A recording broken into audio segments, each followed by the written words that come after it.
Hello viewers, Mahanadhi சீரியலோட next week ப்ரோமோவில் என்ன மாதிரியான எதிர்பாராத சுவாரஸ்யமான விஷயங்கள்லாம் நடந்திருக்கு அப்படின்றத வாங்க நம்ம இந்த வீடியோக்குள்ளே பார்க்கலாம். நம்மளோட சேனலை ஃபஸ்ட் டைம் பார்க்குறீங்க அப்படின்னா மறக்காமல் சப்ஸ்கிரைப் பண்ணிக்கோங்க.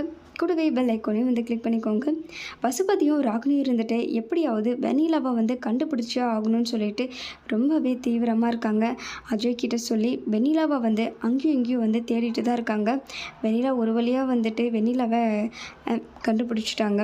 அதுக்கப்புறம் ராகினி இருந்துட்டு வெண்ணிலாவை நம்ம கடத்தி கொண்டு போய் அவளை பிரெயின் வாஷ் பண்ணி எப்படியாவது விஜய்கிட்ட லவ்வை சொல்ல வைக்கணும். திரும்பவும் வெண்ணிலாவும் விஜயும் சேரணும் அப்படின்னு சொல்லிட்டு பிளான் பண்ணுறாங்க.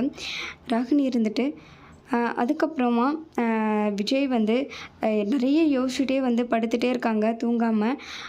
திடீர்னு வெண்ணிலா அவங்க கனவில் வராங்க. கனவில் திரும்பவும் வெண்ணிலாவை அவங்க பார்க்குறாங்க. பார்த்ததும் ரொம்ப ஹாப்பியாகிறாரு. ஏன் வெண்ணிலா என்னை விட்டுட்டு போனேன்? நான் உனக்கு எவ்வளோ ஒரு பாசம் லவ் எல்லாம் கொடுத்தேன். ஆனால் என்னை எப்படி விட்டுட்டு போக உனக்கு மனசு வந்தது அப்படின்னு சொல்லிட்டு சொல்கிறாங்க. விஜய் இருந்துட்டு என் வெண்ணிலா என்னால் பெரிய சுச்சுவேஷன், ஒரு கஷ்டமான சூழ்நிலையில் மாட்டிக்கிட்ட விஜய். அதனால தான் நான் உன்னை விட்டு போயிட்டேன். திரும்பவும் என்னை ஏற்றுக்குவியா மாட்டிக்குவியா? என்னை கல்யாணம் பண்ணிக்கோ விஜய், நீ எல்லாமே என்னால் இருக்க முடியாது அப்படின்றாங்க. அதை கேட்டதோ விஜய்க்கு ஷாக் ஆகிடுது. என்ன வெண்ணிலா இப்படி பேசிகிட்டு இருக்க?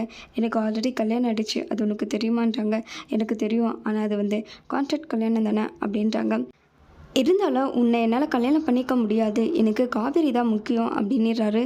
இதெல்லாம் காவேரிக்கு தெரிஞ்சால் என்னாகும் அப்படின்றத நம்ம வெயிட் பண்ணி பார்க்கலாம். Thank you viewers.